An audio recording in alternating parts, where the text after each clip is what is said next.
Wow, ako pa mag-a-adjust sa'yo? Hanggat walang pangalan ng post ko, wag angkinin ha. Kung tingin mong ikaw yun, kasalanan mo na yun. Pati ba naman simpleng salita ko, matatamaan ka na? Idedemanda kita ng cyberbullying. Ewan ko kung hindi ka mapahiya. Lalabanan talaga kita, sinasabi ko sa'yo. Ang tapang mo ha? Porket ba social media lang yon? Ay, akala mo ba tita, ganun lang kadali ang magkaso ng cyberbullying? Hindi mo ako pwedeng indemanda dahil wala ka namang patunay. Nakatag ka ba? Nakamention? Hindi naman, di ba? Alam mo kung sinong pwedeng kasuhan? Yang anak mo. Ang dami kong screenshot ng mga paninira niya sa akin. Nagpo-post pa siya ng picture ko na ine-edit niya, di ba? Baka kapag ako nagkaso sa inyo umiyak kayo dyan. May mga comment ka pa nga doon na sinasabi mong wala akong utang na loob. Sige nga po, pakilista ang mga utang ko. Ako kasi wala akong matandaan Pero kayo po, merong utang na loob sa amin. Hindi lang yan. Literal na utang, meron ka po. Bago mang away sana, bayad-bayad din. Sadya talagang may mga tao na nakikinig sa sabi-sabi ng iba. Ganon ang ugali ni Puring. Hindi muna niya inaalam kung totoo ba ang sinasabi ng nagsusumbong sa kanya o gawa-gawa lang na paninira. Dahil sa ganoong klase ng ugali, sasapitin niya ang sumpa na magpapahirap sa kanya. Ano kaya ang kahahantungan ng kanyang buhay? Makukuha niya kaya ang kapatawaran ng iba o magiging sanhi lang ito ng lalo niyang pagkalugmok? Menchi! Lumabas ka nga dyan! Menchi! Oh, bakit Ano nangyayari? Bakit napasugod ka rito? Hoy, ikaw, ayusin mo yung pinagsasabi mo tungkol sa akin, ha? Ano yung sinasabi sa akin ni Tia Norma na nakikikabit na lang ako ng kuryente sa inyo, tapos nagpapakabit din ako ng iba? Ha? Wala akong sinasabing ganyan, te. Hindi nga kami nag-uusap ni Tia Norma dahil nga nagtatampo sa akin nung hindi ko pinautang. Simula nun kahit magkasalubong kami, hindi na niya ako kinikibo. Oy! Ayusin mo yung pinapakalat mo tungkol sa akin, ha? Akala mo yata kung sino ka na. Magsasalita ka tungkol sa akin porket ba nakikikabit lang ako ng kuryente sa inyo. Ay sige, hintayin mo ako. Ha? Kapag nagpadala ng pera si Lita, magpapakabit agad kami para tanggalin mo na yan. Hindi na kumibo si Menchi. Hinayaan niya lang ang pinsan na magsalita ng kung ano-ano tungkol sa kanya. Ganun talaga ang ugali ni Puring. Kahit na sinong kapitbahay nilang nakakausap niya ay inaaway niya. Kahit pa man may utang na loob siya sa mga ito. Kahit nga ang kanilang mga kapitbahay ay nakakaaway niya, kaya kapag siya na ang nangangailangan, wala nang ibang handang tumulong sa kanya. Nang kinagabihan na yon, umuwi na ang panganay na anak ni Menchi. Halata ang pagod nito. Bago siya kumain, nagpahinga muna.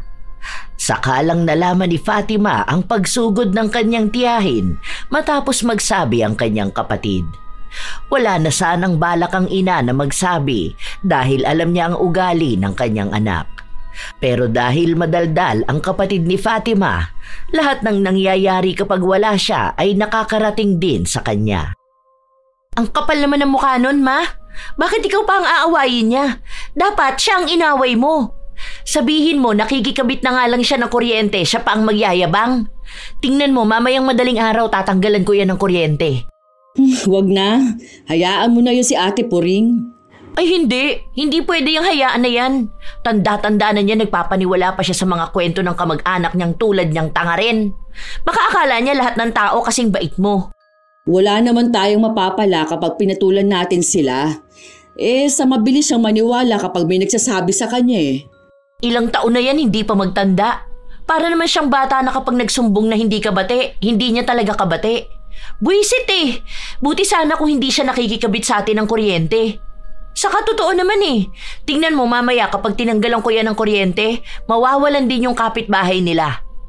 Wala akong pake kung may baby sa bahay nun. Sana dito sila sa bahay magsabi kung kailangan nila. Mamaya maging dahilan pa yan ng pagkasunog. Ay nako, nanggigigil talaga ako. Ang kapal ng pagmumuka. Tinotoo ni Fatima ang sinabi niya. Binunot niya ang saksakan na gamit ni Puring. Ang ginawa niya, sinira niya yon para kung susugod ang tiyahin niya, maipapakita niyang hindi magagamit ang saksakan. Nakita niya rin na walang kuryente ang isa nilang kapitbahay. Doon niya nalaman na 2 bahay pa ang nakikikabit kina Puring. Kundi ba naman makapalang mukha ng matandang to? Wala na nga silang kuryente tapos pinapakabit pa ang ibang bahay. Ang siste niyan, sa kanya nagbabayad yung 2 bahay. Tapos magbabayad siya sa amin ng 500 dahil electric fan lang gamit nila. Kaya pala sobrang taas ng kuryente namin ngayon. Ay naku, hindi ka talaga makakakabit sa amin. Kuryentehin pa kita dyan makita mo. Katulad ng kanyang inaasahan, nagpunta nga sa bahay nila ang tiyahin niya kahit na 10 oras na ng gabi. Ang kanyang ama ang kumausap dito. Bakas ang kakaunting galit sa boses ni Puring. Nagrereklamo ito dahil mainit daw sa bahay nila. Bakit sila biglang tinanggalan ng kuryente? Ako nag-alis niyan. Kumikislap-kislap kasi yan kanina. Natakot ako baka masunog tayo rito. Uso pa naman ngayon ng sunog dahil sa mga kabi-kabilang saksak. Extension yan. Tapos baka sa kanila may nakakabit pa ulit na extension. Naku, mahirap na masunugan. Damay-damay talaga lahat dito. Di wala ka ba lang konsiderasyon sa amin? Alam mo ang init ng panahon tapos tatanggalan mo kami ng kuryente. Anong gusto mo? Magpaypay kami gabi-gabi, ha? Lo, sinabi ko na nga na baka masunugan. Check nyo pa kasi yan Kita mo, nagkikikislap-kislap. Hindi pwede yung ganyan. Kapag nagkasunog dito tapos ang daming tao na mapipinsala, hindi naman sa inyo magagalit. Baka mamaya malaman pa nilang dahil sa pakabit ng kuryente ang naging dahilan ng sunog. Sa amin pa magagalit ang mga tao. Kung hindi kasi sana kayo nagpapakabit sa iba. Anong pinagsasabi mo na nagpapakabit sa iba? Kita nyo, 2 kapitbahay ang walang kuryente nung nawalan kayo. Sige, kapag bukas na ayos yung extension nyo at nagkaroon ng kuryente yung 2, iisa lang ang ibig sabihin nun. Grabe naman ang coincidence kung nawalan kayo ng kuryente pati rin sila. Hindi naman brown out. Ang sama talaga ng ugali mo, ano? Ay opo, yes po. Yan din sabi sa akin ng mga kakilala ko. Kaya nga wala akong gaanong friends Mga friend ko kasi masasama rin ng ugali. At talagang proud ka pa sa ganyan mong ugali? Opo, bakit naman po hindi? Kung kayo nga po proud kayo na ganyan ang ugali nyo tapos ako hindi pwede. Kung palaaway ka, then palapatol naman ako. Ganun lang yun. Nag-uumpisa na ang init ng kanilang pagtatalo. Inawat na lang si Fatima. Pero kahit na ganun, hindi pa rin naibalik ang kuryente ni Puring. Nung nagkabit ng bagong saksakan, sinira ulit ito ni Fatima. Halos 3 araw na walang kuryente ang 3 kapitbahay nila. Isa yon sa mas lalong kinakagalit ni Puring. Hanggang sa isang araw, muli na naman itong sumugod sa bahay ni Menchi.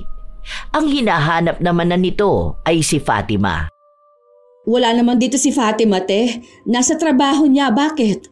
Ano yung mga parinig sa akin ng walang yamong anak doon sa, ano ba yon? Sa messenger yung note. Hindi ko alam, te. Wala naman akong nakikita. Ang sabi sa akin ni Tia Norma, para daw sa akin yung mga parinig niya na makapalamo ka. Nako, pinangalanan ka ba, te? Wala. Pero alam daw ni Tia Norma na ako yon. Dahil nga nasabi ko sa kanya yung sa naging pagtatalo namin ng anak mo. Dahil sa kuryente na hindi ko alam kung sinasadya niyang tanggalin.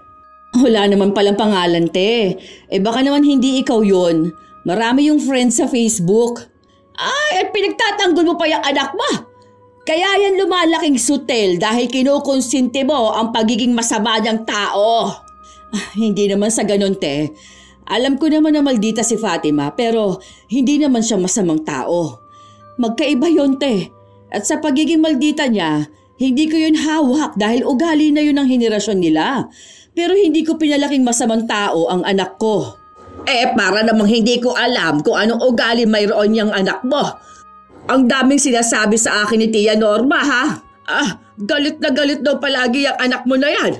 Tapos kung ano-ano pang mga chismis na pinapakalat niya tungkol sa akin, hindi ko kayang palampasin to mga ganito. Nung isang araw, Ang sabi sa akin ni Tia Norma, narinig daw niya yung kaibigan ni Fatima na magsabi, bakit pa ako pinapakabit ng kuryente? Dapat daw magdusa akong papakin ng lamok. Hindi naman din sila nag-uusap ni Tia Norma, ate. Isa pa, wala namang sasabihin na gano'n ng anak ko. Kilala mo naman si Tia Norma. Minsan hindi niya alam kung anong sinasabi niya. Tapos kapag kinokompronta naman yun sasabihin niyang hindi niya sinabi. Hindi na lang yun pinapatulan ng anak ko, gawa nga ng matanda na. Hindi nga sila ni Norma. Pero yung anak ni Norma, di ba, friend sila sa Facebook. Paano? Blinak ako ng anak mo. Takot ata na makita ko mga kalokohan niya sa buhay. Mamaya babalikan ko yan at mag-uusap kami. Ayaw ko pa naman sa lahat yung pinaparinggan ako sa social media. Kapag naisipan niyang i-unblock ako, yun ang gagawin niya. Pero kapag magpaparinig sa akin sabay block, kung hindi ba naman siya duwag sa personal, hindi ba? Hindi pa man nakakauwi si Fatima, nakaabot na sa kanya ang balita na yon. Kaya ang ginawa niya, dumiretso siya sa bahay ng kanyang lola Norma para kausapin ito. Siya kasi ang itinuturo ni Puring na nagsasabi sa kanya ng kung ano-anong kinakagalit nito sa kanya. Para matigil na rin ito sa paninira sa kanya.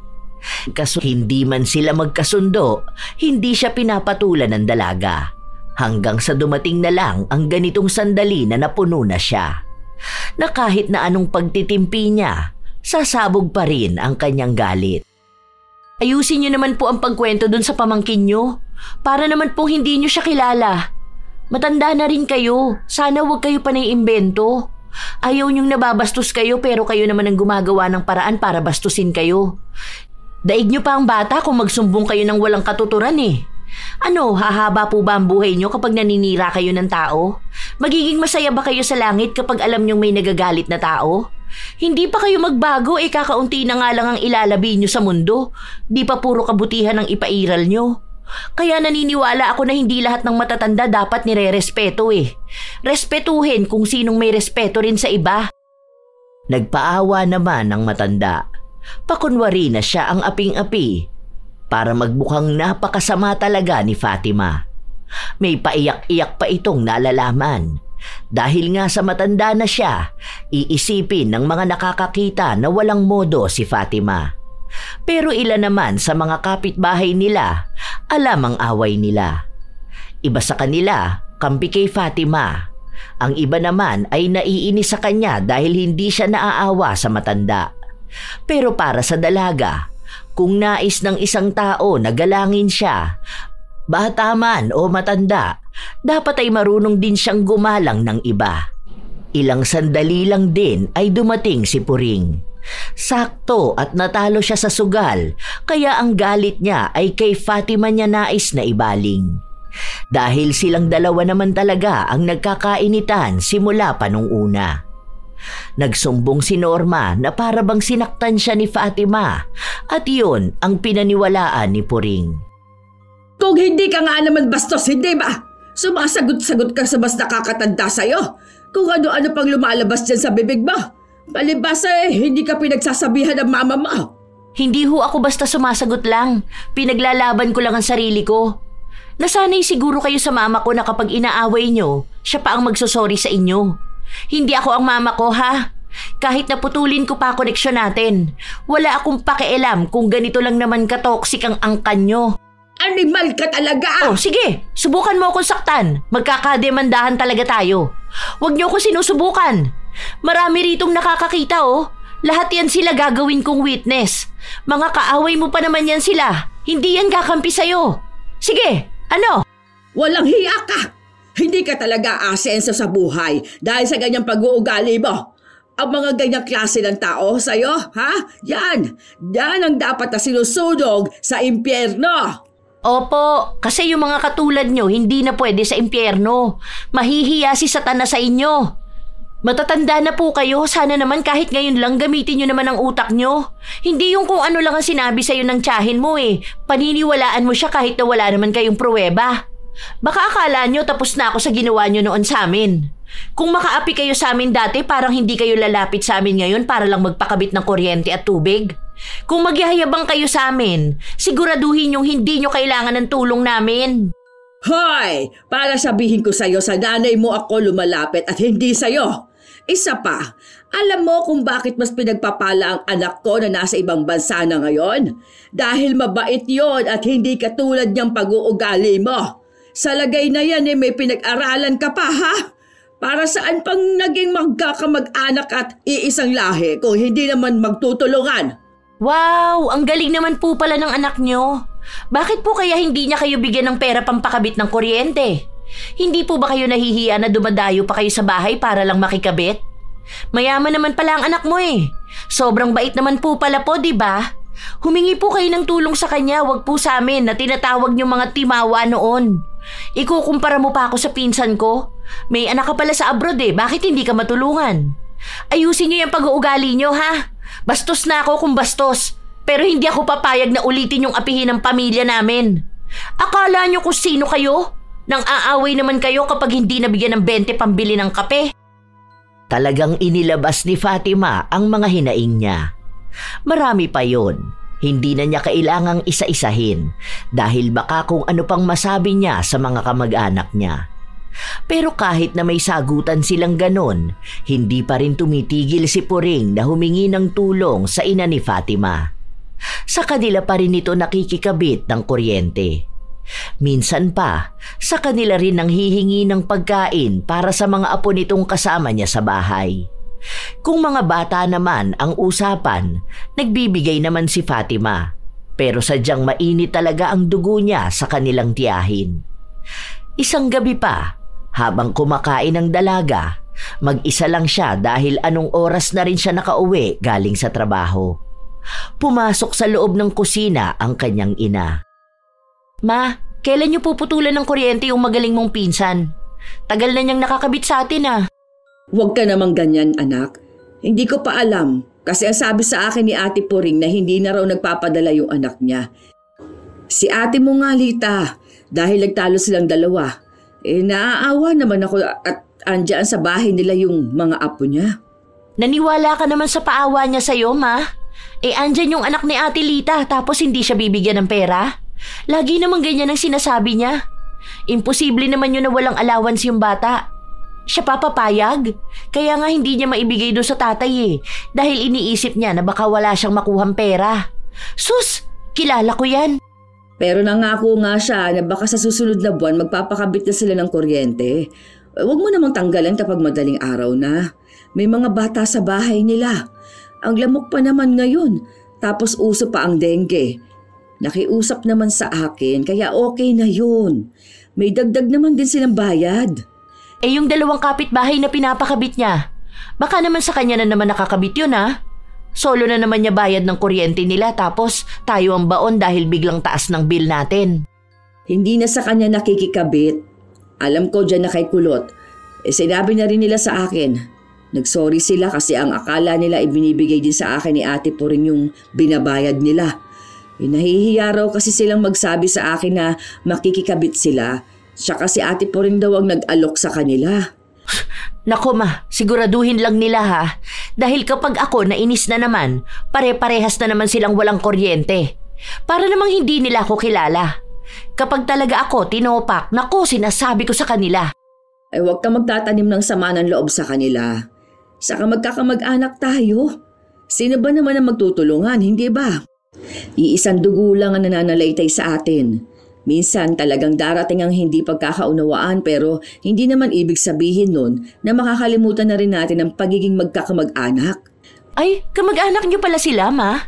Sa pagkakatanda ko nung walang-wala tayo, ni hindi nga sila tumulong sa atin. Well, okay lang naman yun dahil hindi naman talaga natin dapat iasa sa kanila ang buhay natin. Pero ang dami nilang atraso na hindi ko makakalimutan. Yang tiya Norma nyo, naaalala ko ginawa niyan sa inyo dati. Ang dami niyang inutos sa'yo tapos pinabenta niya sa'yo yung dati nilang bahay. Tapos uutang ka lang ng 5K para pambayad ng kuryente nung naputulan tayo. Nagawa rin nila dahil halos ilang buwan silang nakakabit sa atin. Tapos hindi nagbabayad. Anong ginawa niya sa'yo? Pinagtawanan ka tapos kung ano-anong masasakit na salitang sinabi niya. Sobrang sama ng ugali ng matanda na yun eh. Hindi na nagbago hanggang ngayon. Ayan, nakarma tuloy siya. Ubus na pera niya, wala pa siyang bahay. Tapos ngayon ang sinisiraan niya yung anak niya.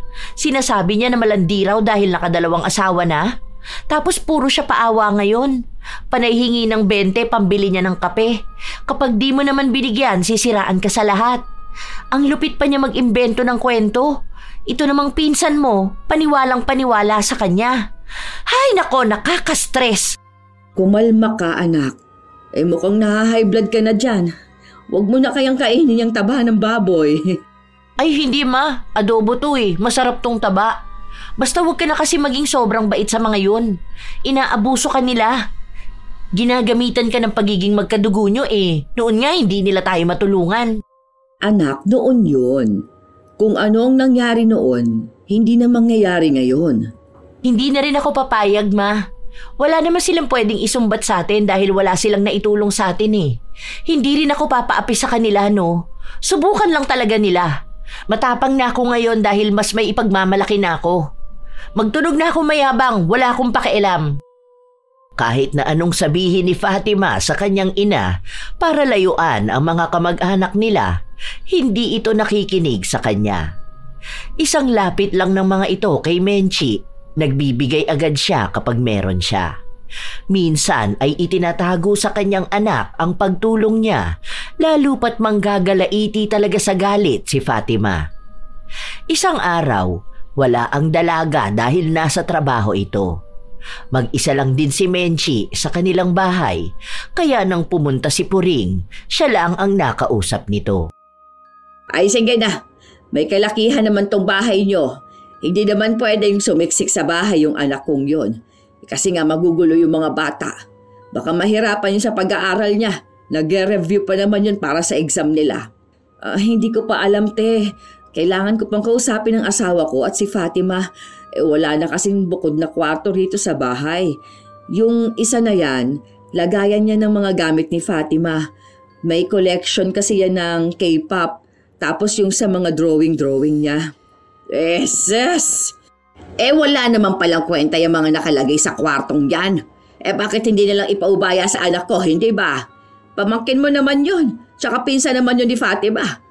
Kung walang pwesto sa kwarto niya yung mga basura na ganon, bakit hindi na lang niya itapon, hindi ba? Ano ba namang magagawa niya mga Koreano na yan? Kaunting tulong lang naman ang hinihiling ko sa inyo.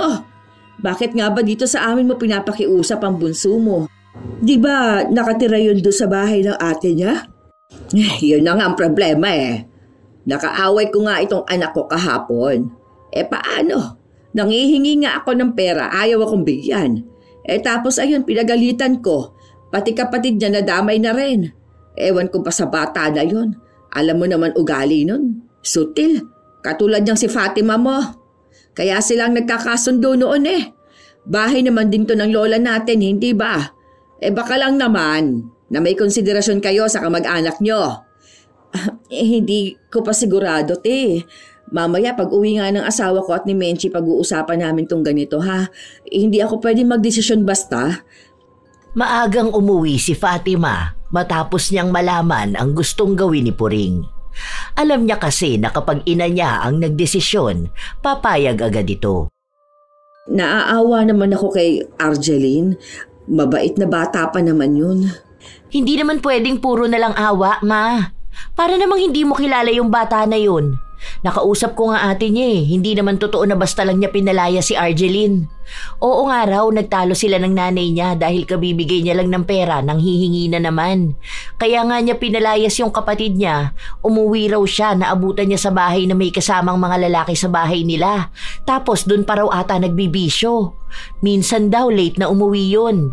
Kahit anong pagalit niya, hindi nakikinig sa kanya. Kaya ayun, pinauwi niya sa kanila.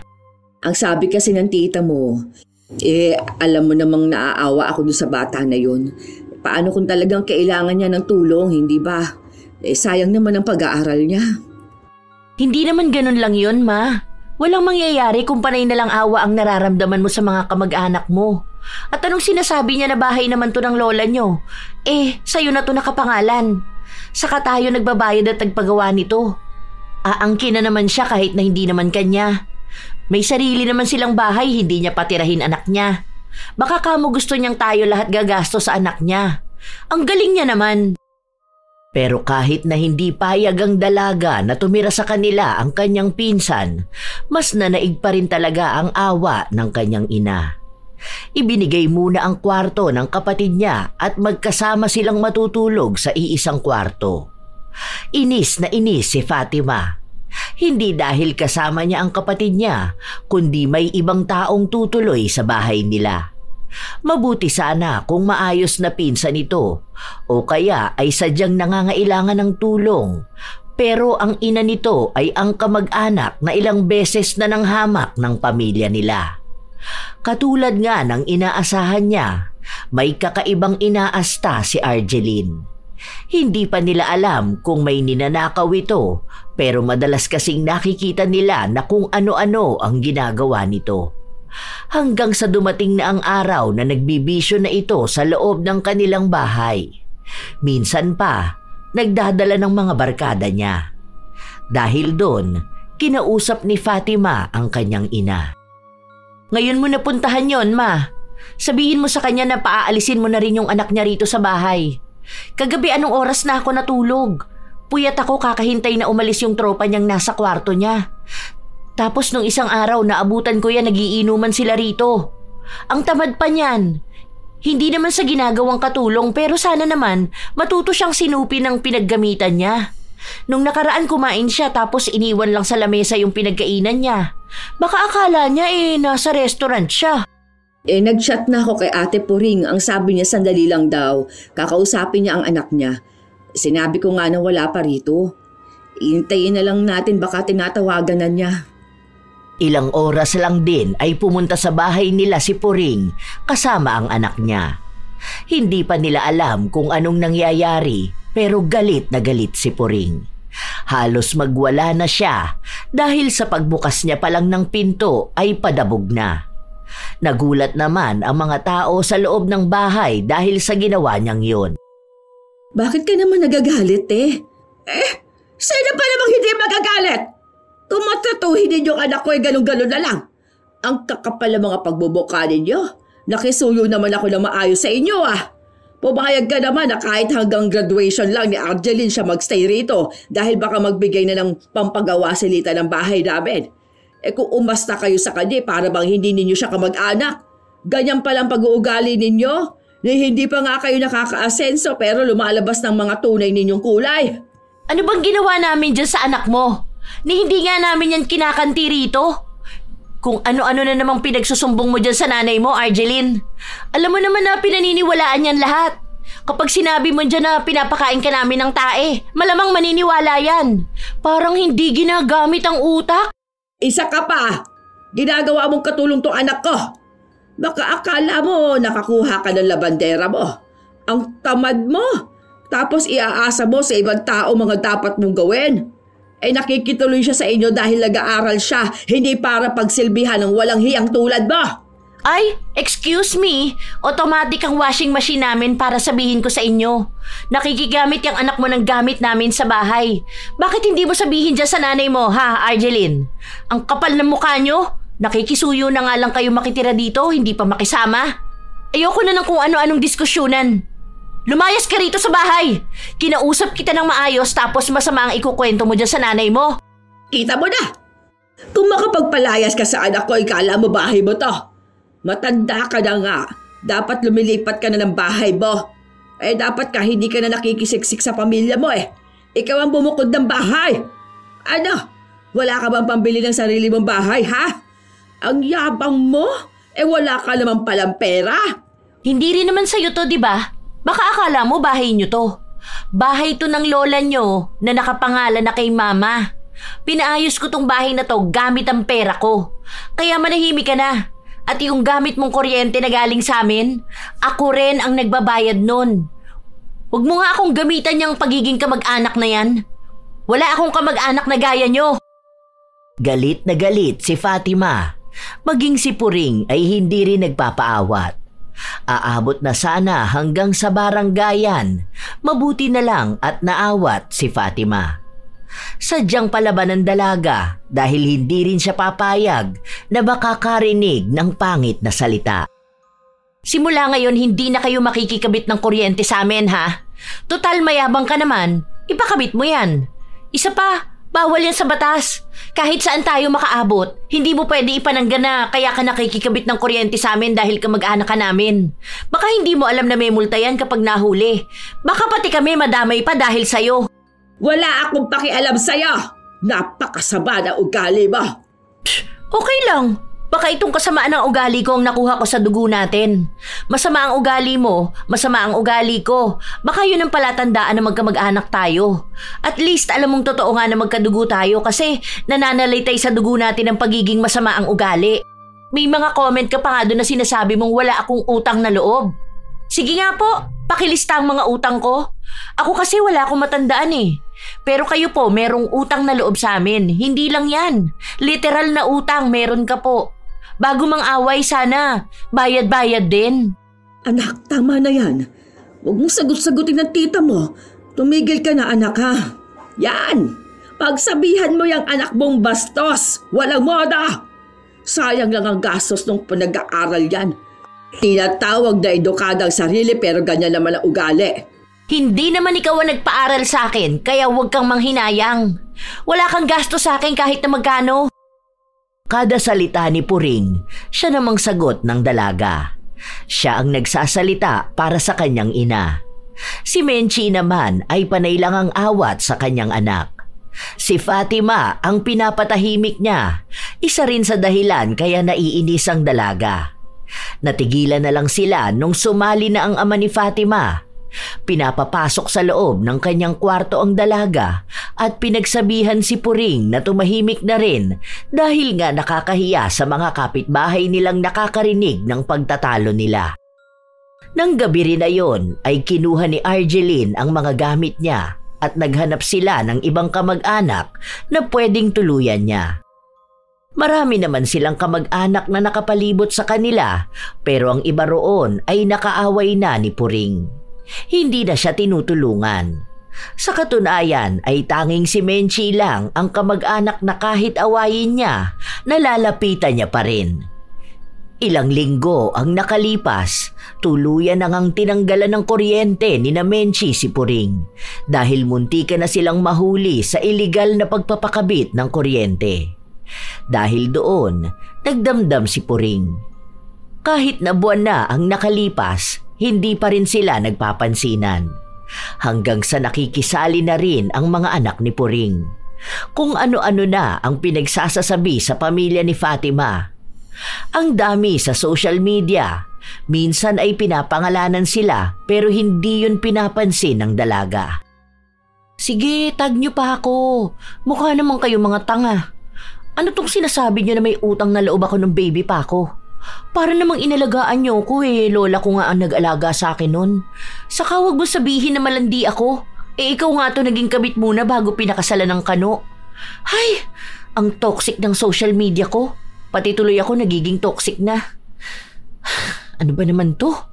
Makapag-post nga. May mga tao talaga na hindi nanginginig ang panga. Kahit nasagad na ang kakapalan ng mukha. Konting hiya naman dyan. Tingnan natin kung sinong matatamaan sa post ko na to. Walang pangalan pero sigurado ako na may aangkin ito. Wala na bang pinangalanan ng dalaga pero kinaumagahan ay maagang sumugod si Puring sa kanilang bahay. Galit na naman ito. Hindi pa man alam ni Fatima ang dahilan pero mukhang sa post niya ito. Te, wala naman yatang pangalan mo sa post ng anak ko. Alam mo naman mga kabataan ngayon kung ano-anong pinopost. Sa kasilita nga ang nagtag sa kanya, di ba? Bakit naman yung anak kong inaaway mo? Kung ayaw niyang matag siya ni Lita, bakit hindi niya i-delete ang social media niya, ha? Hindi yung nagpaparinig pa siya sa akin. Huwag mo nga ipagtanggol yung anak mo. Alam naman nating lahat na masama naman talaga ang ugali niyan. Proud na proud pa nga yan, hindi ba? Siyang makapalabuka. Dahil walang pasok sa trabaho ang dalaga, naiinis din siya dahil maaga siyang nagising. Gusto pa sana niyang magpahinga, pero masakit sa tenga ang boses ni Puring. Wala naman siyang balak lumabas pero naiirita siya sa boses ng kanyang tiyahin. Gusto niya itong patahimikin.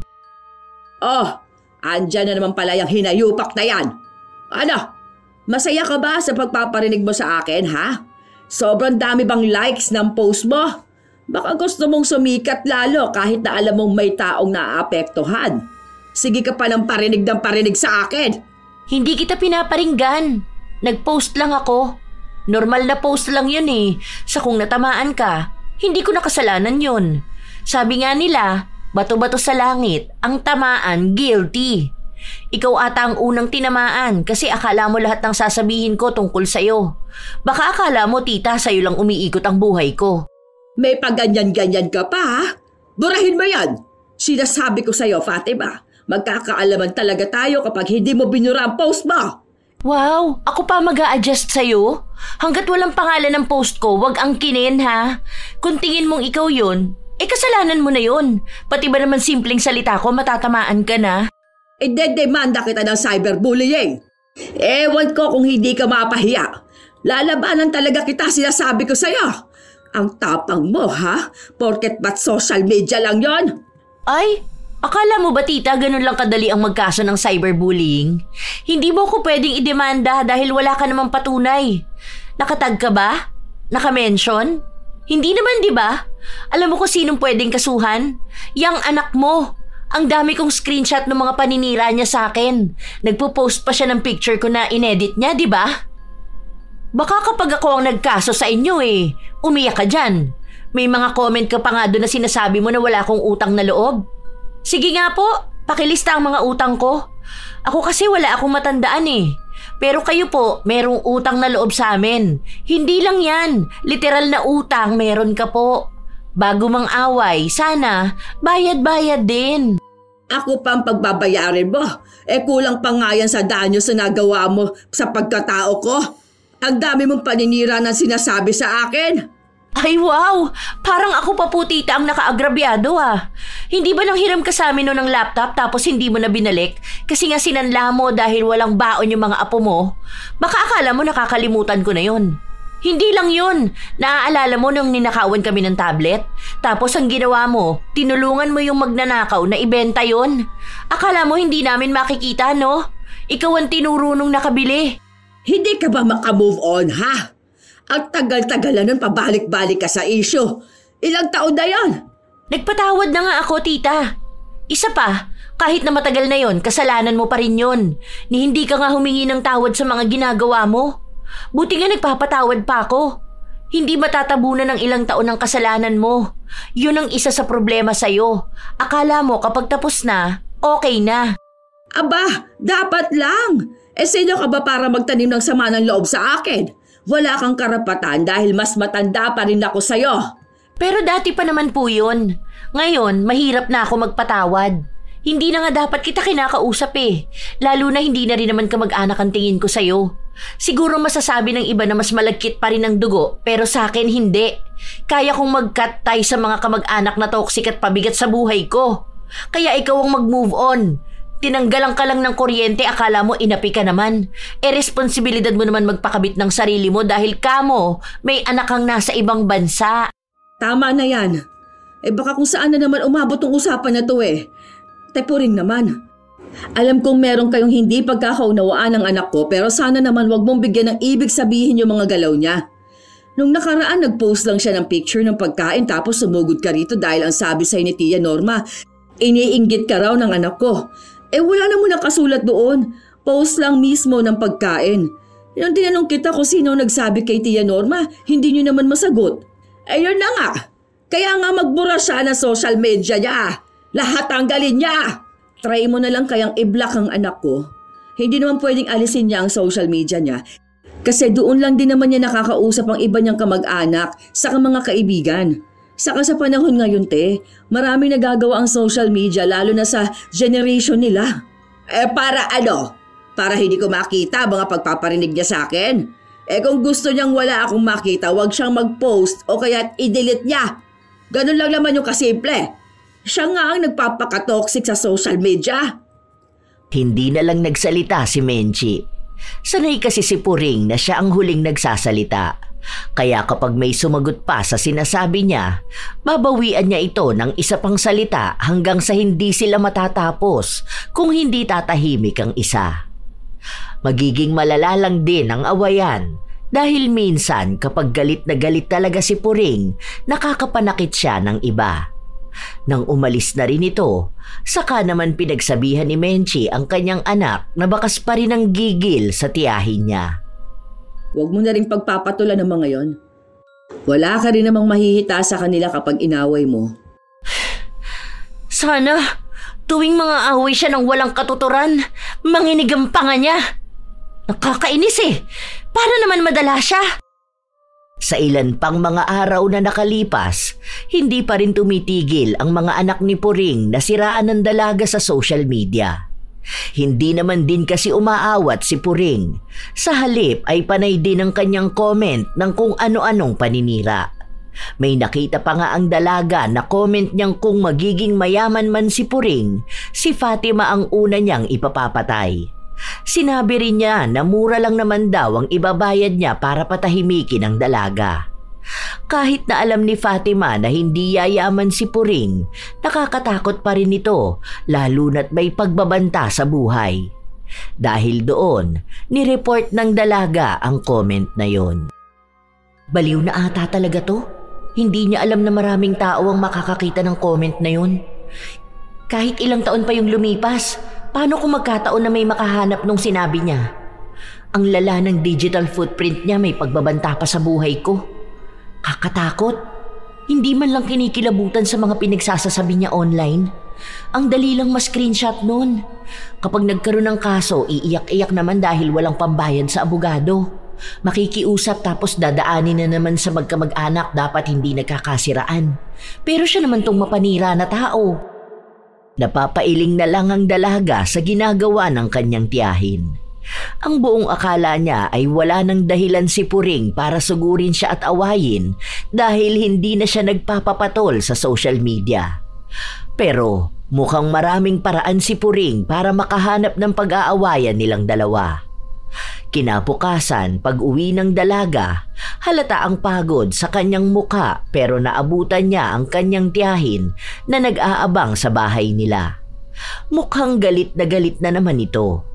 Hindi naman alam ni Fatima kung ano na naman ang dahilan. Hindi po ba kayo napapagod sa ginagawa niyo? Tingnan mo nga, hingal na hingal ka na dyan dahil sa galit mo. Ano na naman ang sasabihin mo sa akin? Kasi kung wala naman niyang katuturan, huwag niyo nang sabihin. Wala akong post na kahit ano. Wala akong kamag-anak na kinakausap tungkol sa'yo. Nananahimik na ako. Utang na loob naman. Pagod na ako buong maghapon. Buti pa kayo walang trabaho at ang dami niyong time ang away. Hindi talaga ako titigil na awayin ka. Paano'y walang hiya ka? Restricted ang Facebook ko dahil sa'yo. Buwisit kang babae ka. Binibigyan mo talaga ako palagi ng dahilan para magalit sa'yo. Ha? Pati ba naman yan kasalanan ko? Ano namang kinalaman ko sa account mo? Ni hindi ko nga alam ang password nun. Account mo yun. Kung anong mangyayari doon, kasalanan mo, hindi kasalanan ng ibang tao. Sabi sa akin ni Argeline, baka raw inireport mo ako kaya ganyan. Ikaw talaga ang may pakana ng mga ganitong nangyayari sa akin eh. Yun ang nga lang ang kasiyahan ko tapos gusto mo pang ipagkait sa akin? Ganyan ka na ba talaga kasakim na tao ha, Fatima? Tita, huwag ka pong umasta na aping-api ka po ha. Hindi ko alam kung anong ginagawa mo sa account mo. Baka naman may nalabag ka sa guidelines tapos sa akin mo isisisi. Yung mga nangyayari sa inyo, hindi ko po yan kasalanan ha. Huwag kasi puro bashing ang inaatupag sa social media. Kaya dapat hiwalay ang Facebook ng mga toxic na tao eh. Hindi na lang binigyan ng pansin ni Fatima ang pang-aaway sa kanya ng kanyang tiyahin. Kahit naman anong sabihin niya ay hindi rin naman ito titigil sa pagsasalita. Hanggang sa umuwi na lang si Puring. Pero kahit na naglalakad dito pa uwi, dinig pa rin ang pagdaldal nito. Alam ni Fatima na ipinagkakalat na rin ng kanyang tiyahin kung gaano siya kasamang tao. Pero wala na yon para sa dalaga dahil bata pa lang naman siya noon, naririnig na niya yon. Kahit noong nasa elementarya pa siya, pinapatulan na niya si Puring. Pinagkakalat din ang kung ano-anong maling balita tungkol sa kanya at kapag sumagot siya, susugod ito sa kanilang bahay. Hindi ko alam kung nababaliw na yung pinsan mo, ma. Lahat na lang yata isisisi niya sa akin. Baka kapag sininok yun, susugod yun dito para mang-away. Ako na naman sisisihin niya kung bakit siya sinisinok. Ay, nakakasawa yung ganung pag-uugali. Bata pa lang ako noon, ganyan na siya. Hanggang ngayon ba naman? Tingnan mo, magkakakampi sila ng mga kamag-anak niya laban sa akin. Sa susunod niyan, kaaway na naman niya anak niya. Ang gulo ng buhay niya. Hayaan mo na lang. Wala ka din namang mapapala kapag pinatulan mo siya. Ikaw lang ang magbibigay ng stress sa sarili mo. Hindi naman yun basta magbabago eh. Ay, hindi uubra sa akin yung hayaan na lang siya. Kaya yan namimihasa kasi puro hayaan. Tingnan mo yung tiyahin mong si Norma. Kakasabi niyong hayaan na lang siya. Ganun na siya katanda pero hindi nagkaroon ng character development. Hindi na uso yung hayaan. Kapag bastos ang ugali, ibalik sa kanya ang kabastusan. Ang hilig niya magpapaniwala sa sabi-sabi, hindi mag-focus sa buhay niya.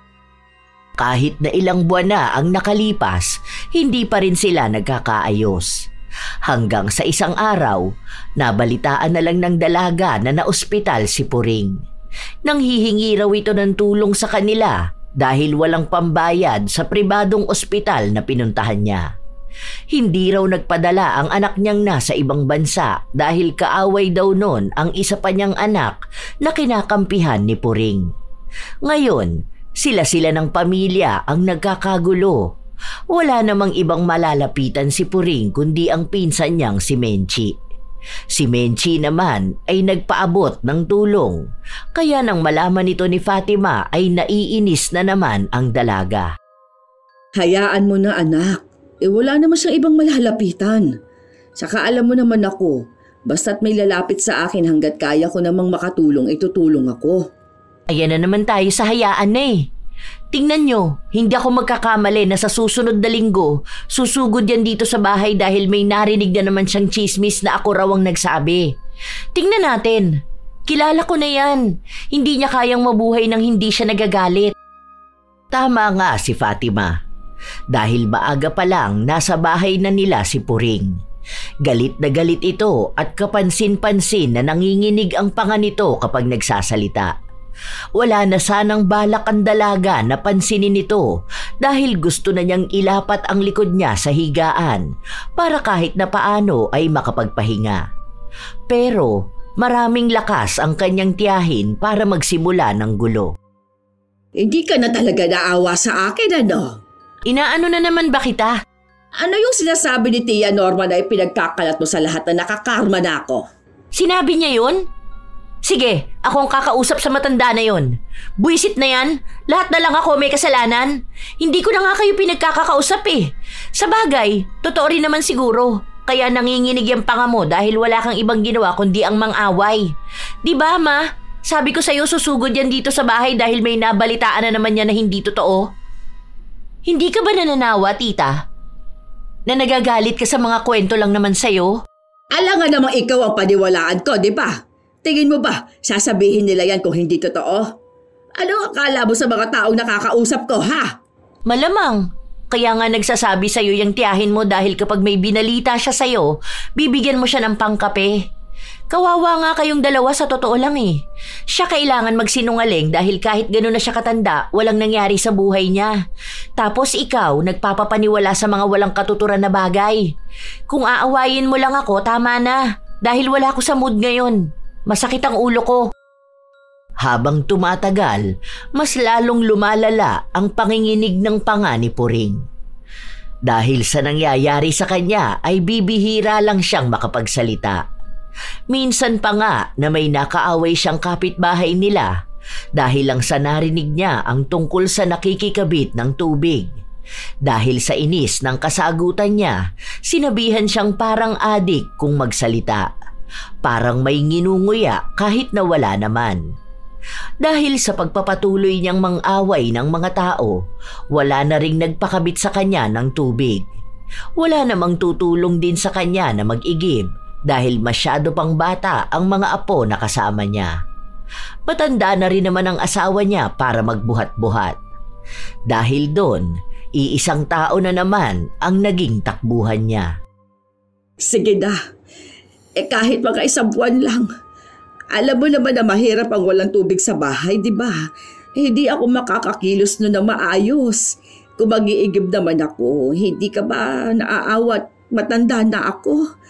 Tapos kung magbabayad naman ako, mahal yon. Tapos baka kung saan lang nila kunin ng tubig. Alam mo naman ang mga kabataan ngayon, mga maluloko. Sige na, para namang hindi kita pinsan. Wala tayong pagdadaanan na hose. Pwede yan yung paikot sa likod ng bahay ni Ate Juvie, oh. Kaso mahabang hose ang kailangan natin kapag ganun. Ang mahal pa naman ng hose ngayon. Pero kung meron ka naman, sige, okay lang. Ako pa bang magpo-provide doon? Hindi ka malang ba maaawa sa akin? Ganito na nga ako, nangangayayat na nga rin ako dahil hindi ako masyadong makakain. Ang sakit kaya ng panga ko. Akala mo ba simple lang to? Pasalamat ka na lang at hindi sa'yo nangyari tong ganito. Bisan nga nagigising ako na madaling araw kasi kumikirot ang panga ko. Tapos isa pa sa problema ko yung mga apo ko. Hindi ko gaanong maasikaso. Para ka namang hindi ka mag-anak niyan . Gagaya ka rin doon sa mga kamag-anak natin na hindi na nakakakilala at kung umastay akala mo kung sino sila. Alam mo naman na wala akong pinagkakakitaan, te. Wala naman akong trabaho . Yung pera ko, bigay lang naman yun ni Fatima. Tapos madalas binibili ko yun ng gamit dito sa bahay. Tapos baon ng mga bata. Yung pera na lang ng anak mo. Para saan ba naman yung tutulong ka sa akin, di ba? Baka naman makonsensya ka nan kapag wala na ako, ha? Aanhin pang damo kung patay ng kabayo, ika nga, di ba? Alam ko naman na may pagtatalo kami ng anak mo. Bastos naman kasi yun. Pero sigurado namang hindi yun magiging dahilan para hindi mo ako tulungan, hindi ba? Magpinsan tayo. Nadala na naman si Menchi sa mga paawa sa kanya ng pinsan. Inilihim niya sa kanyang anak ang pagpapakabit ng tubig kay Puring at maging ang paggastos niya para bumili ng hose. Ilang buwan ang nakalipas, hindi pa rin pinapaalis ni Puring ang pagpapakabit niya ng tubig. Hindi pa rin yun napapansin ng dalaga dahil ang dami niyang ginagawa sa trabaho. Kaya kapag umuuwi siya ng bahay ay pagod na siya. Ang kanyang ina rin naman ang nagbabayad ng bills. Nag-aabot lang siya ng pera kada sahod. Hanggang sa isang araw. Anong oras ang graduation bukas ni Lian, ma? Basta 12 p.m. daw dapat andoon na. Hindi ko lang alam anong oras ang start. Baka siguro mga 1 or 1:30 ganon. Bakit? Sasama ka ba? Wala ka bang pasok bukas? Hindi ko alam. Baka susunod ako. Maaga na lang ako uuwi. Undertime na lang siguro ako bukas. Graduation din ng apo ni Puring, di ba, ma? Makapuring ka naman dyan. Titang mo yun, hoy. Ano ka ba? Pero oo, bukas nga rin. Ang bilis ng panahon Noong nagpupunta yun dito sa bahay, ang bata pa nun. Magkikita pala kayo doon, Huwag niyong isasama bukas yon kapag kakain tayo sa labas. Yung bata pwede pa pero yung pinsan mo wag. Masisira lang talaga ang araw ko. Ipapabukod ko bill niya. Malamang yung anak no na nasa abroad magpapadala sa kanya. Pagkatapos nilang magsiraan sa social media, ayun, bati na sila ngayon. Mga baliw . Hanggang sa kinabukasan, naging abala pa rin ang dalaga. Pero katulad nga ng kanyang pangako, sumunod naman siya. Sakto natapos na ang graduation at umaalis na ang mga tao. Hinahanap ni Fatima ang kanyang ina nang makita niyang tila sinisigawan nito ni Puring. Dinuduro-duro niya pa. Dahil doon ay galit na nagtungo roon si Fatima. Ano bang ginagawa mo? Wala ka na talagang hiya, Pati ba naman sa ganitong lugar? Aba, kayong walang hiya! O ayan, dumating ka na para naman maging mas masaya ang pagpapahiya ko sa mga walang kwentang tao. Te, pag-usapan na lang natin to sa ibang lugar. Ang daming nakatingin sa atin, Hindi! Ay masyado kang atribide! Ano na naman ba to, ha? Bakit dito ka ba gumagawa ng iskandalo? Paano yung nanay mo masyadong papansin? Siya ba naman ang umakyat sa apo ko? Moment ko na to, mga agaw ka pa! Hindi ko naman sinasadya, te. Umiiyak na yung bata kasi nga siya na yung susunod tapos wala ka pa. Nung tinawag siya, pumunta na ako kasi nakakaawa naman. Aakyat sa stage, mag-isa lang siya. 5 bata na ang natawag pagkatapos niya saka ka lang dumating. Hindi ko naman alam na nasa banyo ka pala noon. Oh, yun naman pala eh. Kasalanan mo naman pala tapos sa ibang tao mo isisisi. Anong gusto mo? Umiyak yung apo mo dun sa stage? Baka akala mo ganun ka kaimportante sa lahat ng tao rito para ihinto nila ang graduation hanggang sa dumating ka. Mga away ka pa, hindi ka nalang magpasalamat. Wala talaga sa hulog yung pag-uugali mo. Kami ang ipapahiya mo eh. Ngayon pa lang alam na ng mga nakakarinig sa atin kung anong mali mo. Huwag mo akong pinagsasalitaan ng ganyan, buisit ka. Ano na namang ipagyayabang mo sa akin ngayon? Na nakikikabit na naman ako ng tubig sa inyo, ha? Wala kayong karapatan namang agaw ng moment ko. Apo ko yun eh. Bakit? Hindi ba nila mahihintay kahit saglit, ha? Nagbanyo lang ako dahil ihina ako eh. Ang sabihin mo, kamo, yang nanay mo, gusto na palaging siya ang bida. Pati ba naman apo ko sasamahan niya sa stage? Una, hindi ko alam na nakikikabit ka sa amin ng tubig. Yun naman pala eh, ikaw ang may kailangan sa amin, hindi kami. Dahil sinabi mo yan, bukas na bukas wala ka ng tubig. Huwag mong inaaway ang mama ko ha. Kung noon kaya nyo siyang ipahiya, hindi na ngayon. Wala ka ipagmamalaki sa akin dahil ikaw ang nakikinabang sa amin. Kung hayop ako, mas hayop ka. Ang kapal talaga ng pagmumukha mo. Ganyan na nga ang nangyayari sa'yo, hindi mo pa rin inaayos ang pag-uugali mo. Masamang tao na ako sa pagsagot ko sa nakatatanda pero sa totoo lang, kasi hindi naman lahat ng nakatatanda dapat talagang ginagalang eh. Mukhang sa edad mong yan, ngayon ka dapat tinuturuan ng leksyon. Nagmamalasakit na lang sa apo mo, magagalit ka pa. Kung aakyat yan mag-isa sa stage, baka dalhin niya yung lungkot ng graduation niya hanggang sa paglaki niya. Dahil sino ba naman bata ang gugustuhin umakyat mag-isa sa stage? Palibasa wala kang alam. Simula ngayon, wag ka na lalapit sa amin at hihingi ng tulong ha. Kaya mo na yung sarili mo. Umalis na rin agad sila dahil sa kahihiyan ng pag-ieskandalo ni Puring. Hindi lang doon natapos ang lahat dahil maingay na naman si Puring sa social media. Kung ano-ano na namang mga pinagsasabi niya. Lahat yon ay may kinalaman sa pagiging masamang ugali ni Fatima. Isang hapon, habang nasa kwarto ang dalaga, nagbabasa siya ng mga post ng kanyang tiyahin. Huwag kang makipagkaibigan sa taong magagalitin, ni sumama sa taong madaling magalit. Baka matuto ka ng kanyang mga daan at maging patibong ito sa iyong kaluluwa. Ay wow, ibang klase. May pa-Bible verse pa talaga siya. Pagkatapos nito, may post naman ng paninira sa akin na masama ang ugali ko. Ayan, kaya nare-restrict ang account mo eh, kung ano-anong kalokohan niyang pinaggagawa mo. Hay nako, kailan kaya magbabago to?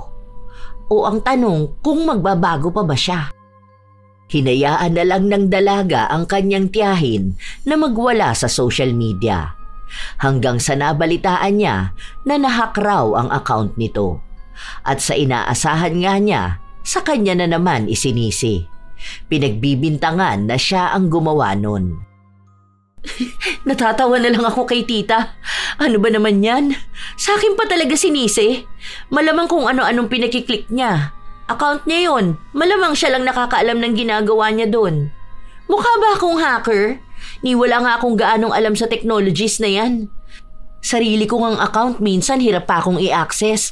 Tapos bubuksan ko pa account niya. Ang sabi nga niya sa akin, may nag-send daw ng link sa kanya tungkol daw ata sa magbibigay ng 100k ang Jollibee. Kapag click niya, ayun daw, parang nagloko yung Facebook niya tapos bigla na lang niyang hindi mabuksan. Nung nabuksan na niya, kung ano-ano na raw post niya at pinagsisend sa mga FB friends niya. Oh, yun naman pala. Siya naman na may kasalanan nun. Buti wala ako kanina, baka nag-away na naman kaming dalawa.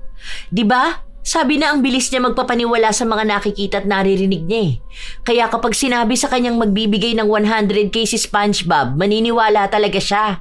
Tapos kapag na-scam siya, sa akin niya isisisi. Para namang kasalanan ko ang katangahan niya. Ano na pala nangyari dun sa panga niya, ma? Nakatabingi na nga pero nanginginig pa rin. Para siyang kumakain ng bubble gum. Ang sabi pa nga niya sa akin, madalas daw mangalay ang panga niya. Ang laki nga ng ipinayat niya ngayon. Ang tanda ko nga, sabi niya 47 na lang daw ang timbang niya. Dagdag pa na stress siya sa lahat ng bagay. Paano naman kasing hindi siya masistress kung lahat na lang papansinin niya? Nagpaka-toxic na tao kasi siya. Ngayon ramdam na niya yung sarili niyang lason. Maaawa na sana ako sa kanya kaso hindi naman nagbabago ang ugali niya. May nangyayari na nga sa kanya pero hindi niya pa rin inaayos ang pakikitungo sa ibang tao. Inaaway niya pa rin yung mga tao na hindi dapat inaaway. Hay nako, paano siya tutulungan ng iba kung ganyan siya? Sa mga sumunod pang araw, kung ano-ano na lang ang nababalitaan ng dalaga tungkol sa kanyang tiyahin. Minsan pa nga itong naipatawag sa barangay dahil may sinaktan itong dalagita dahil lang sa narinig niyang kwento kung kani-kanino. Mas lalong dumami ang naging kaaway ni Puring. Pati pamilya niya ay nagkagulo-gulo na rin dahil kahit mga anak niya ay inaaway niya. Hanggang sa lumala na rin ang nangyayari sa kanyang panga. Bibihira na lang siyang magsalita dahil kumikirot ito palagi. Kahit nadalhin siya sa ospital, walang ibang paraan para gumaling siya. Dahil hindi naman natitigil ng mga gamot na iniinom niya ang panginginig ng kanyang panga. Mas lalo lang nakakaapekto sa katawan niya ang mga gamot. Nakakasama pa nga sa kanyang kalusugan. Hanggang sa lumapit ulit si Puring. Pero sa pagkakataon na ito, ay si Fatima na ang hiningian niya ng tulong. Esensya ka na, pamangkin. Patawarin mo sana ako sa mga nagawa ko. Sana tulungan mo naman ako. Yung pinsan mo kasi, blinak ako sa Facebook. Yung iba mo namang pinsan, wala namang maitulong sa akin. Pasensya ka na rin, tita. Hindi ko pa alam kung kailan kita mapapatawad. Kailangan ko ng panahon. Kaya pasensya na kung wala ako maitutulong sa'yo ngayon. Sige na, pamangkin. Para saan pa na magkadugo tayo kung hindi naman tayo magtutulungan, di ba? Hindi naman siguro ganyan ang turo sa'yo ng mama mo. Siguro kung mapapatawad kita, mahaba-habang panahon pa. Hindi naman ganun kadali magpatawad kahit pasabihin nating magkadugo tayo. Ang dami niyong ginawa sa akin, pati sa pamilya ko. Yung mga pamamahiya mo sa akin sa social media, yung mga paninira mo sa akin sa ibang tao, hindi yun madaling kalimutan. Hindi ko rin sigurado kung totoo nga yung paghingi nyo ng tawad o ginagawa nyo lang yan dahil wala na kayong malalapitan kundi ako. Iba po ang ugali ko. Alam nyo yan. Sisihin nyo na ako kung ganito ako pero mukhang hindi naman kayo nagsisisi sa mga ginawa nyo noon. Hanggang ngayon ginagamit nyo pa rin ang pagiging magkadugo natin. Naging matigas si Fatima. Ang daming samaan ng loob ang kinikimkim niya ng mahabang panahon. Alam niyang makakapagpatawad naman siya pero hindi sa ganoong biglaan. Lalo na at alam niyang humihingi lamang naman ng tawad si Puring dahil sa kanya lang ito may makukuha. Dahil kung tunay ang paghingi niya ng tawad, dapat alam din ni Puring kung ano ang pagkakamali niyang ginawa. Hindi niya pwedeng gamitin na lang palagi ang salitang kamag-anak. Dahil ang mga nagawa niyang mali noon kay Fatima, nag-iwan ng malalim na sugat at ang iba roon ay hindi pa rin naghihilom. Kung kailangan ni Puring ng tulong, kailangan din ni Fatima ng panahon para maghilom. Ilang linggo pa ang nakalipas, nabalitaan na lang nila na malala na ang nangyayari kay Puring. Nangangayayat na raw ito ng sobra, maging ang asawa nitong matanda na ay nagkakasakit na rin. Sunod-sunod na problema ang lumapit sa kanya. Wala rin ni isa sa mga kamag-anak nila ang tumulong. Dahil may isa raw pinsan si Fatima na tumulong dito para magbigay ng pambili ng gamot. Pero noong sandaling huminto dahil may naging problema, kung ano-ano raw masasakit na salita ang sinabi ni Puring na para bang obligasyon siya ng mga kamag-anak niya. Si Mayan pala yung tinutukoy doon sa mga post ni Tita Puring. Yung masama ang ugali dahil lang sa nakapag-asawa ng afam. Ano naman, buti nga tinulungan pa siya. Yung anak nga niya may asawang kano at nasa ibang bansa, hindi nga siya tinutulungan eh. Alam mo, naaawa ako dun sa tita mo. Paano? Yung anak niyang si Lita, ang sabi ba naman sa kanya kahit daw mamatay siya, hindi uuwi para sa kanya. Grabe yung away nilang dalawa. Nakakatakot yung mga sinasabi ng anak niya sa kanya. Ma, kaya ganun yung mga anak niya sa kanya dahil ganun niya pinalaki. Sila ba naman makita yung nanay nilang palaaway tapos nung mga nagsipaglaki na sila kung ano-ano na rin ang sinasabi ni Tita Puring sa mga anak niya? Nung nakaraan, yung isang anak niya kaaway niya. Nung may nahihita siya, bumait siya doon. Tapos ngayon, ito namang isa. Kung yung mga anak niya nga ganun na siya, paano pa sa ibang tao? Kaya nung humihingi yan ng tawad sa akin at nanghihingi ng tulong, naku, pinabayaan ko na lang muna. Alam ko kasi na hindi naman siya totoong nagsisisi. Kung makikita ko talaga na totoo na siya sa sarili niya, baka doon pa ako maawa. Baka kapag tinulungan ko siya, maging obligasyon ko pa siya. Sasabihin niya na naman na magkakadugo naman dapat nagtutulungan. Matuto siyang makita ang mali niya at magpasalamat kung may tao man natutulong sa kanya. Sana nga matuto na siya sa mga nangyayari sa kanya at magbago na siya. Halos ilang buwan na rin ang nakakaraan. Walang gaanong balita si Fatima sa kanyang tiyahin kahit na malapit lang naman ang bahay nito sa kanila. Hanggang sa isang araw, naabutan niya itong nasa bahay nila. Ang akala niya, hihingi na naman ito ng tulong. Ang naaalala niya noon, kapag nasa bahay nila si Puring, kung hindi ito mang-aaway, ay manghihingi ng tulong sa kanyang ina. Pamangkin, pwede ba kita makausap ngayon? Tungkol saan? Huwag ka mag-alala. Hindi naman ako hihingi ng tulong sa'yo. Hindi naman ako mamimilit. Gusto ko lang humingi ng tawad sa'yo. Oo, totoo na to. Hindi ko kasi alam kung hanggang kailan na lang ang buhay ko. Gusto ko na bago man lang ako mawala nakahingi ako ng tawad sa mga taong nakaaway ko. Hindi ko man maisa-isa lahat. Alam ko na kung ano yung tinutukoy mo noon. Alam ko na kung ano ang mali ko. Hindi ko naman hihilingin ngayon na mapatawad mo ako. Lalo na kung hindi mo pa naman kaya.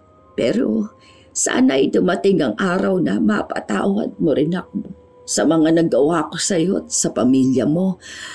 Salamat din dun sa mga naitulong mo sa akin noon.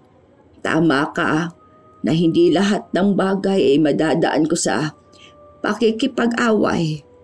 Dahil sa ginagawa ko, nawalan ako ng taong handang tumulong kapag kailangan ko na. At hindi ko habang buhay na magagamit ang salitang magkadugo kung hindi rin naman ako naging mabuting kamag-anak noon.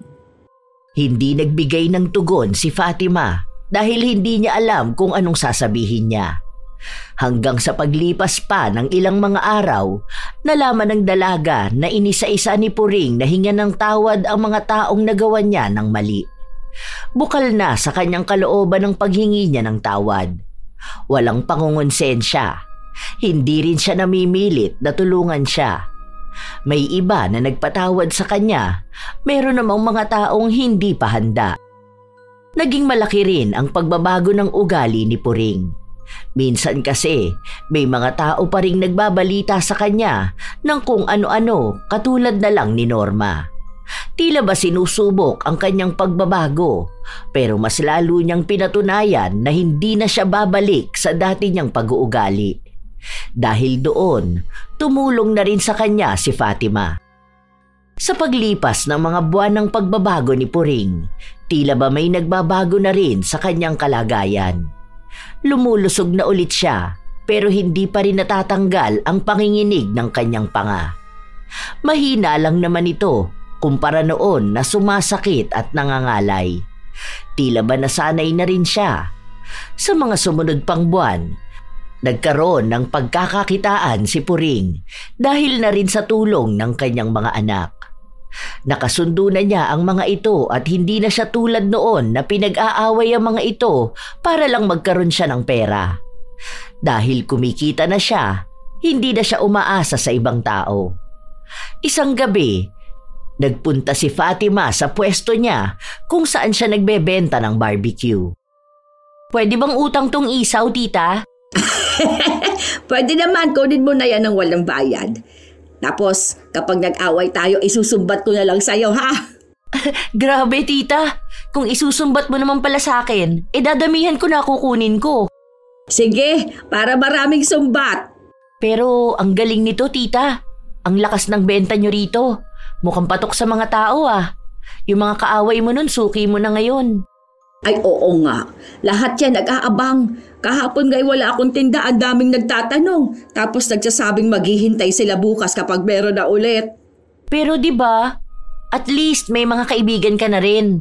Hindi ka na nangaaway. Nag-iihaw ka na lang. Naging maayos ang samahan ng magtiyahin.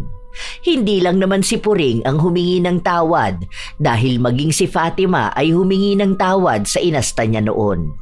Lalo na nung mga panahon na nag-aaway sila.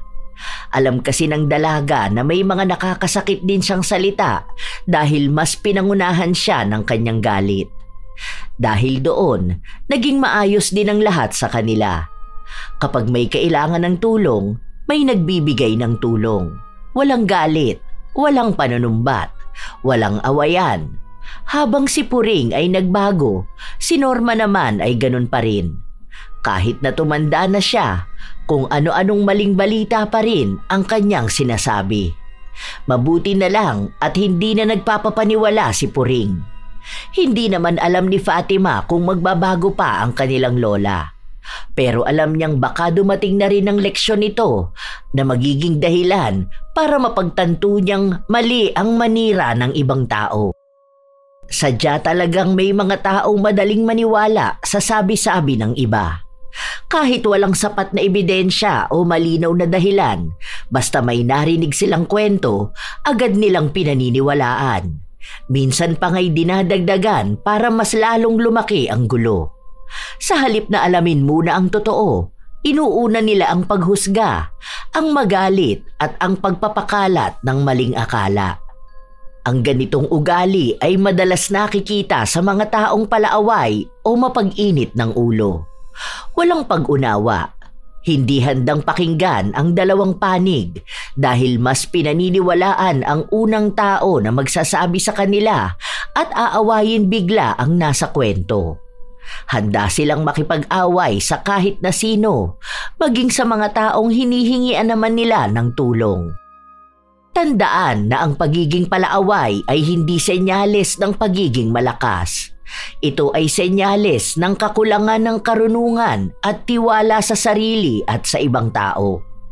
Kung ganitong ugali ang nananaig sa isang tao, darating ang panahon na mapapagod din siya. Mapapagod siyang laging may kagalit. Mapapagod siyang palaging nasa gitna ng gulo. Mapapagod siyang palaging nagdududa sa lahat. Dahil sa bawat galit na pinairal, may kapayapaang nawawala. Sa bawat sabi-sabing pinaniniwalaan, may relasyong nasisira. Kaya kung isa ka ring tao na ganito ang ugali, mas mainam na piliin mong maging mapanuri kaysa maging palaaway. Piliin mong manahimik kaysa makipagtalo sa hindi pa malinaw. Piliin mong magtanong kaysa manghusga. Dahil sa dulo, ang taong marunong umintindi ay mas panatag kaysa sa taong laging naniniwala sa sabi-sabi. Kaya mga apo, huwag niyo hahayaan na masira ang relasyon niyo sa isang tao dahil lang sa mga naririnig niyong sabi-sabi. Hindi lahat ng katotohanan ay nakukuha lang sa chismis at kapag naman nangailangan ng tulong sa kanila rin lalapit. Kayo ba mga apo? May nakilalang taong katulad ni Puring, palaaway at mabilis maniwala sa kwento at paninira ng iba? Kung gayon, ibahagi nyo naman ang inyong sariling karanasan at nais ko itong mabasa. Naway may natutunan kayo sa ating bagong kwento.